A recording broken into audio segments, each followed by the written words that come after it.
Olá, começando mais uma edição do Estação Cultura. Hoje nós conversamos sobre o espetáculo Alice no País das Maravilhas e sobre as atividades da ação Usina Resiste, que acontece nesse domingo. Também temos dicas culturais para você se agendar para esse final de semana que está chegando. Bem, começamos com cinema. De 3 a 10 de novembro, acontece aqui em Porto Alegre o Cine Esquema Novo, Arte Audiovisual Brasileira. E para esta edição, o festival selecionou 44 trabalhos entre filmes e instalações. O cineasta Gustavo Espolidoro é um dos organizadores do evento. Está aqui, tudo bem, Gustavo? Como é que está o Domício, Tim? Tudo bacana. Estamos aqui que mais uma vez, né? Pois é, como é que está essa edição? Cara, é uma edição sempre em evolução, né? A gente se mudou para o Capitólio, né? Dessa vez, né? Até o pessoal vai falar da usina depois, a usina, né? A Sala PF Gastal também, teve o PF Resiste lá e tal.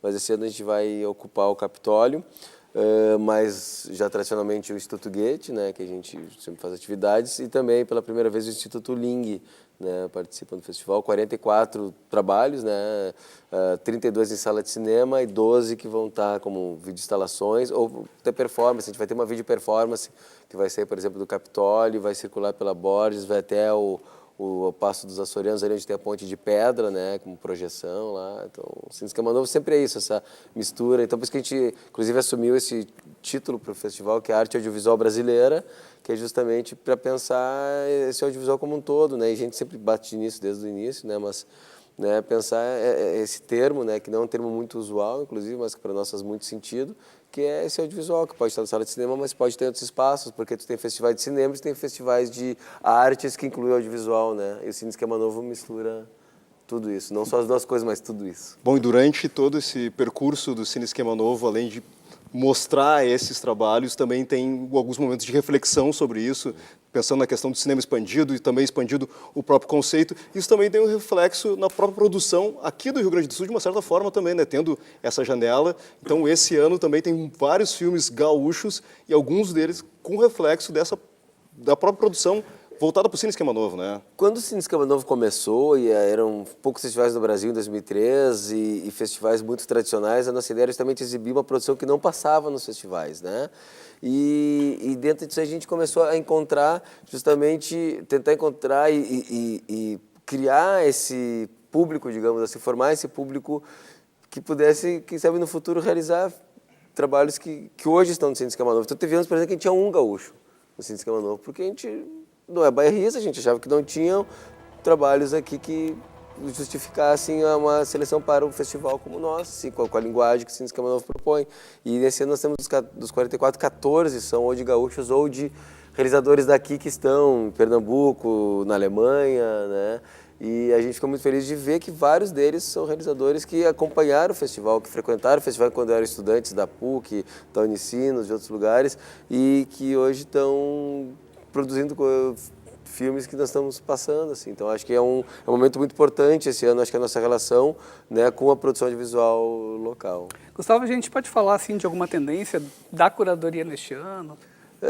Cara, assim, a gente foi mais além como ideia de curadoria mesmo, não só dos filmes inscritos, mas nós procuramos vários outros trabalhos que nós conhecíamos de pessoas que às vezes não tem uma ligação com festivais de cinema, e se diz que não é exatamente festival de cinema, mas tipo que não tem essa ligação, que são muito artistas, por exemplo, o Jonatas Andrade, né, que está com trabalhos na Bienal de São Paulo aí, né, e o colega que é daqui já passou várias vezes, o Cristiano Lenhard também, que tem trabalho na Bienal, e a gente às vezes convida, né, também pede para ver trabalho dessas pessoas, né, que não tem o hábito de escrever filmes de festival, né? Então a gente teve esse trabalho curatorial e aí nós conseguimos ver dentre estudos que a gente notou que há uma evolução na questão do debate político, né? Eu acho que o Brasil está caminhando para um processo em que as artes vão cada vez mais entrar nessa questão desse debate político, né? Por causa do golpe que a gente teve e de várias outras questões aí que a gente está acompanhando que não estão satisfazendo, eu acho, a sociedade produtora de cultura. Então a gente está vendo muita coisa, questões indígenas, LGBT sempre teve, agora as questões realmente políticas que trazem os protestos, trazendo tudo que aconteceu nas ruas nos últimos anos para dentro do cinema.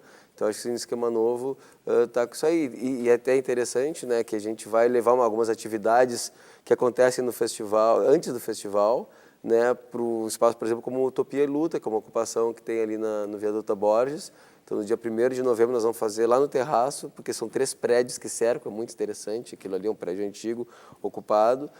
Nós vamos levar para lá alguns trabalhos que a gente acha que dialoga, inclusive, com a própria ideia e o espaço, né, do Utopia e Luta. Então, a gente vai ter um aquece para o Cine Esquema Novo também, alguns que a gente vai realizar aí nesse período que está acontecendo já, né? O Niltinho teve num que a gente fez recentemente também. Foi muito legal. Gustavo, muito obrigado pela tua participação Valeu. hoje aqui no Estação Cultura. Lembrando, então, que o Cine Esquema Novo 2016 acontece de 3 a 10 de novembro. E no site do Cine Esquema Novo você tem também todas as informações da programação e também das oficinas. Tem 2 do oficinas festival. abertas, o pessoal pode se inscrever até o dia 31. Legal. Tudo isso. Valeu. Certo. Bom, ainda falando sobre audiovisual, uma dica. Entrou em cartaz nos Cine Bancários o longa A Loucura Entre Nós, da diretora Fernanda Fontes Vareille.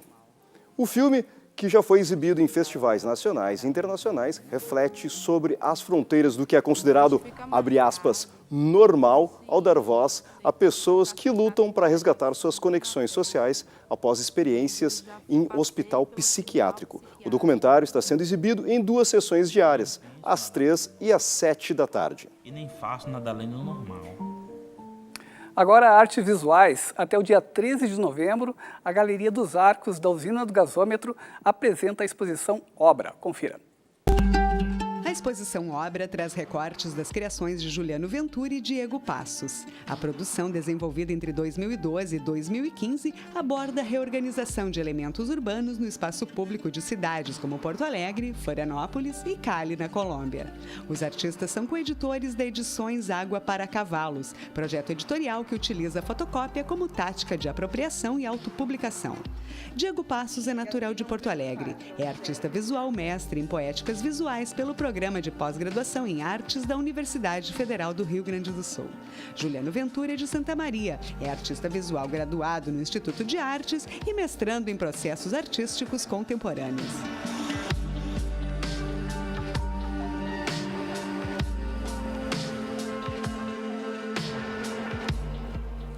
Ainda falando sobre esse importante centro cultural da cidade de Porto Alegre, para esse domingo está programada uma série de atividades na Usina do Gasômetro. É a Usina das Artes Resiste, evento organizado pelos grupos que compõem o projeto Usina das Artes, que completa esse ano 11 anos de criação.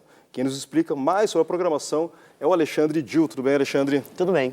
Bom, um ato artístico, político para falar sobre o pessoal que está lá na usina e também sobre aquele espaço cultural, né? A situação dele, né? Exato. A gente teve essa ideia de chamar a atenção para o espaço Usina do Gasômetro e principalmente para o projeto Usina das Artes, né? Um projeto que virou lei em 2009 e que em 7 anos que ele virou lei, ele continua com o mesmo orçamento, com a mesma estrutura, sem remodelar o que as necessidades das artes em Porto Alegre necessitam. E a gente pensou, bom, como é que a gente pode chamar a atenção para uma situação que ocorre já há muitos anos, que é o descaso com a usina do gasômetro, né? O descaso tanto da própria estrutura da usina do gasômetro, da estrutura física, como da estrutura do projeto, né? Então a gente pensou como a gente pode mostrar para a sociedade que aquele lugar existe, embora ele esteja cercado por tapumes e o acesso agora então seja muito mais difícil. Aí então a gente pensou, bom, a gente trabalha 3 turnos todos os dias, de domingo a domingo na usina, como que a gente pode fazer para levar isso diretamente ao público, né? Então a gente pensou em reunir todos esses trabalhos de todos esses coletivos que trabalham na usina em 12 horas consecutivas de trabalho, né? Então, dentro dessa programação, a gente tem espetáculos de teatro, de dança, performances, música, uma feira com os amigos da Usina das Artes, que são pessoas que são agregados, parceiros e que colaboram com o projeto. E agora, no domingo, dia 23, a gente ocupa a Usina do Gasômetro, 12 horas de ocupação, com toda essa programação de tudo que se faz dentro da Usina do Gasômetro, concentrado em 12 horas. Quantos grupos hoje estão no projeto Usina das Artes? Então, o projeto Usina das Artes contempla sempre 10 grupos, né? Cada grupo tem 1 ou 2 grupos convidados, ou seja, a gente chega a mais ou menos 32 coletivos de dança, de teatro, de música dentro da Usina das Artes. Isso sem falar das exposições, das galerias, né? Galeria Lunar, a Galeria dos Arcos, PF Gastal, que não fazem parte do projeto Usina das Artes, mas fazem parte da usina do gasômetro e também estão juntos com a gente nesse processo e nesse projeto de resistir ao projeto Usina das Artes. Pois, de certa forma, essa resistência ela é silenciosa e diária. Nesse momento, no domingo, a ideia é de dar uma projeção maior e ver que vocês estão lá, ver o que está sendo produzido lá dentro, até para que as pessoas que talvez não valorizem, talvez por não saber o que acontece dentro da usina, né? Essa é um pouco da ideia também. Sim, exatamente. A usina do gasômetro produz nos últimos 11 anos de Usina das Artes grandes espetáculos, né? Grandes companhias já passaram por esse projeto. Teatro Sarcástico, Companhia Rústica, Grupo Jogo, que é o grupo com o qual eu dirijo, Depósito de Teatro, Necitra. A Usina das Artes hoje tem a Sala 209, né? Que é como referência na América Latina de um dos maiores coletivos de dança que reside e resiste dentro do projeto Usina das Artes, com a companhia Anima, que é coordenada pela Eva Schuh, e também o Eduardo Severino Companhia de Dança, que residem nesse espaço da Sala 209. Então, assim, a gente pode dizer que a maior parte da produção teatral e da produção cênica de Porto Alegre vem da usina do gasômetro. E esse espaço, ocupado esse ano com uma nova gestão do projeto, com novos grupos, porque todos os anos grupos passam por um edital público, onde são selecionados, né? Essa gestão começou em maio e a gente está no mês de outubro e ainda nós não recebemos uma quantia de R$ 1.800 mensais, que é uma ajuda de custo para que os grupos possam continuar produzindo dentro da usina do gasômetro. Então, a prefeitura se isenta de dar uma resposta por que a gente ainda não recebeu essa ajuda de custo e também com e-mails e ligações de que não há previsão e que não há previsão. Então, como que a gente pode chamar a atenção? Paralisar todas as atividades da usina? Essa foi uma pauta dos grupos que residem. Mas como a gente não pode parar a produção teatral, porque a produção teatral e a produção cênica é o reflexo do nosso tempo, né? Os atores são o reflexo do tempo, então como que os atores vão paralisar atividades? É impossível. Então a gente vai chamar a atenção e concentrar e intensificar as atividades. Bom, então lembrando, primeiro, obrigado pela tua presença aqui. Eu certo? que agradeço. Bom evento a vocês. Lembrando que acontece nesse domingo, então, a partir das 10 da manhã até as 10 da noite, lá na usina do gasômetro, a Usina das Artes que existe. Isso, é um evento gratuito, com oficinas, espetáculos e todas as atividades são gratuitas. Quem quiser participar das oficinas, não tem inscrição, é só chegar na usina do gasômetro, levantar a mão, quero participar dessa oficina e participar das oficinas que vão acontecer nas salas, que são 10 salas, onde os grupos residem, e as atividades que vão ser concentradas no palco principal. Obrigado, Alexandre. Que agradeço. Bem, na próxima terça-feira, o Teatro Renascença recebe mais um show do projeto República do Rock. Nessa edição, as atrações são a banda RVST e o guitarrista e compositor Cristiano Varisco. E nós vamos a um breve intervalo e você fica um pouco do som, então, do Cristiano Varisco.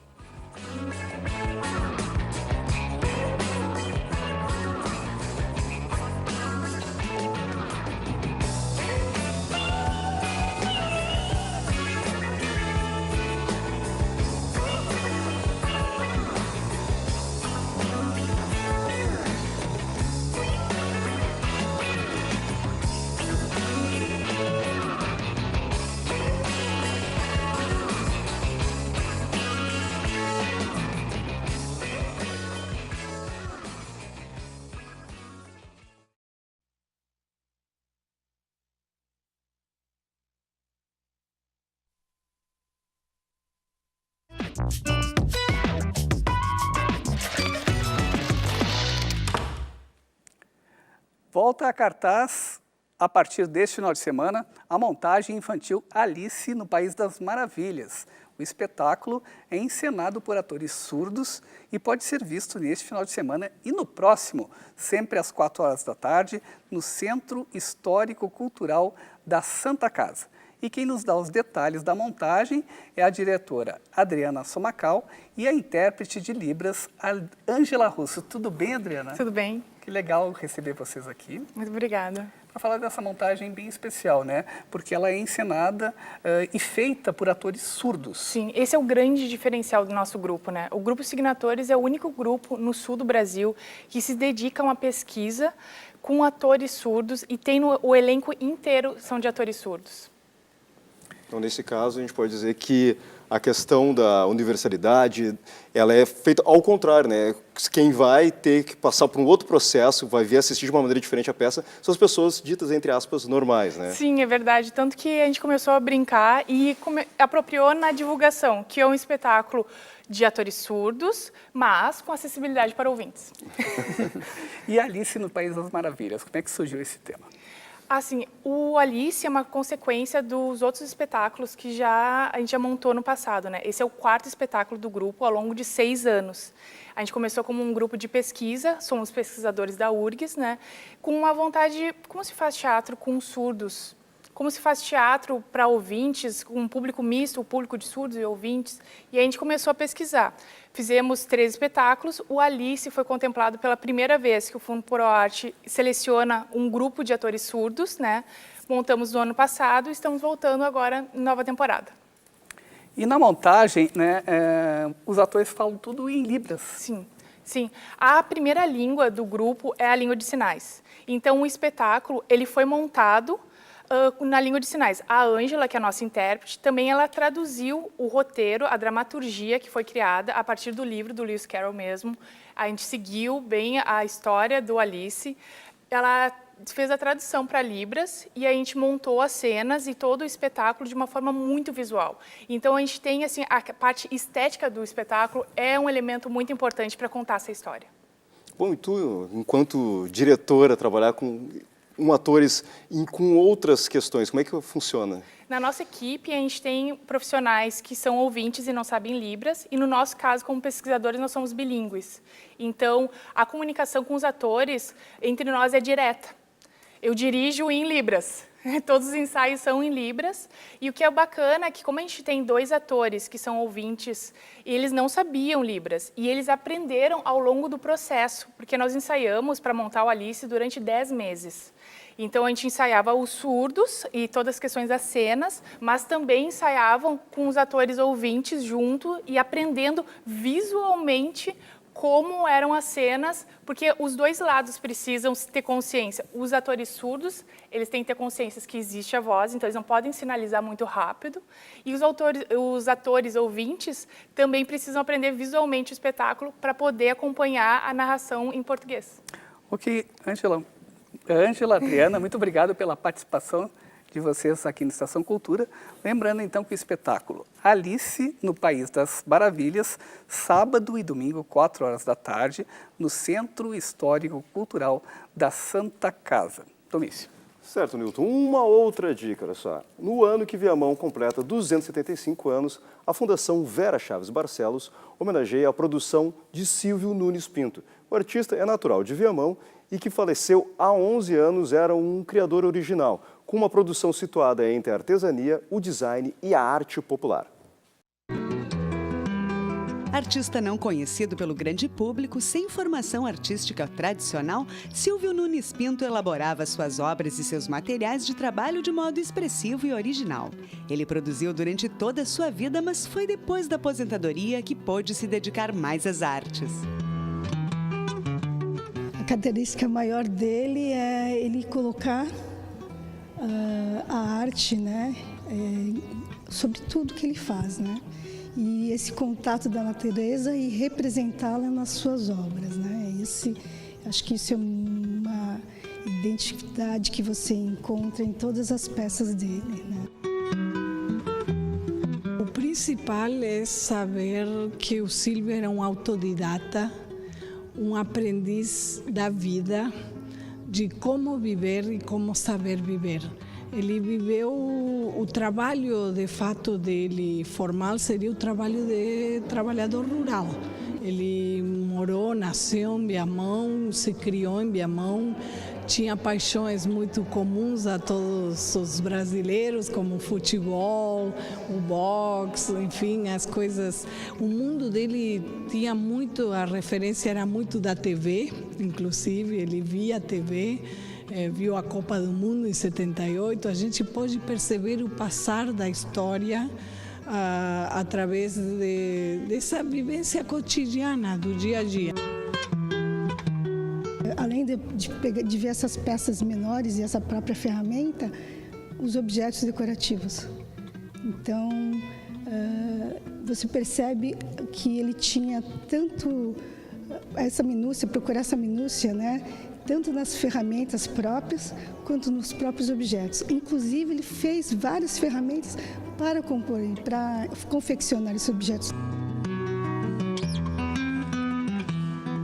Um amante da natureza, a gente percebe também como ele, nessa relação com a natureza, tanto do âmbito rural, o boi, a vaca, esses animais que estão representados na feitura dele, do trabalho com a madeira, ele vai evoluindo na relação com a natureza também. Por exemplo, ele faz gaiolas, mas que não é para prender passarinho. Ele dedica muito mais tempo da sua produção aos comedouros e aos bebedouros, é dizer, para atrair os passarinhos.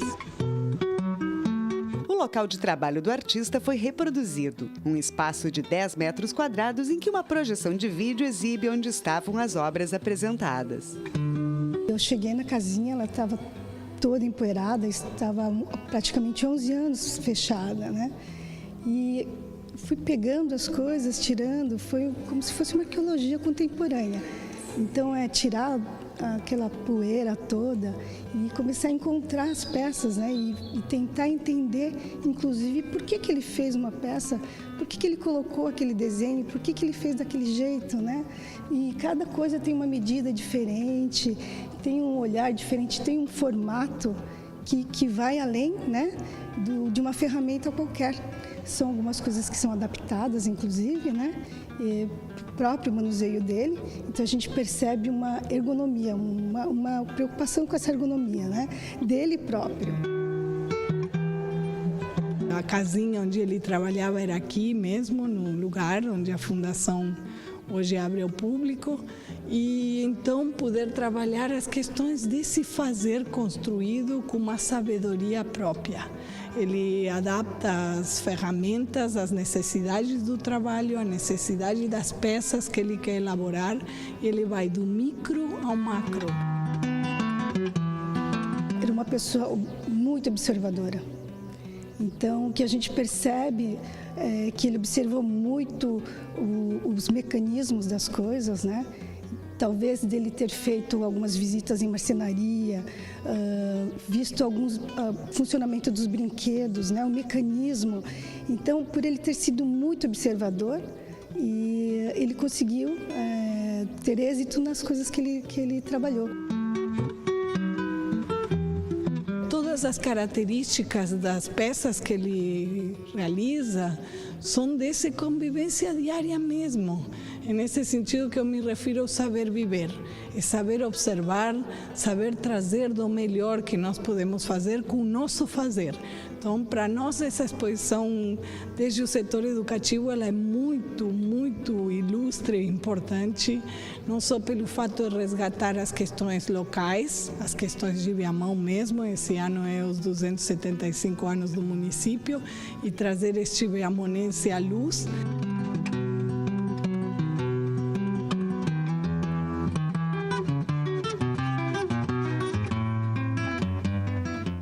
O Estação Cultura de hoje fica por aqui com mais uma dica. Amanhã, sábado, tem show com o violonista, pianista, cantor, compositor e produtor paulista Nico Rezende no Santander Cultural.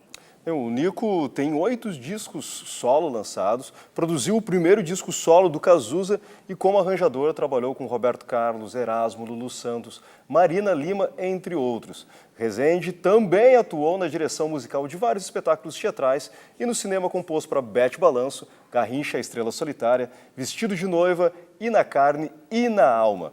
Encerramos o Estação Cultura de hoje com o Nico Rezende e voltamos na segunda. Bom final de semana a todos. Tchau, tchau.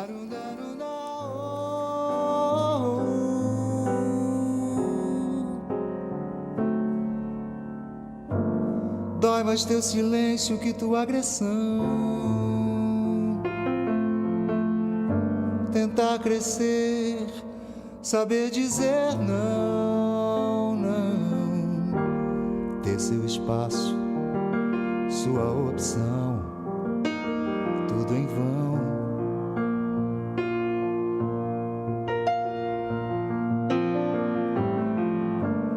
A gente se esquece e tudo promete. Tenta não ver que enlouquece. A barra pesada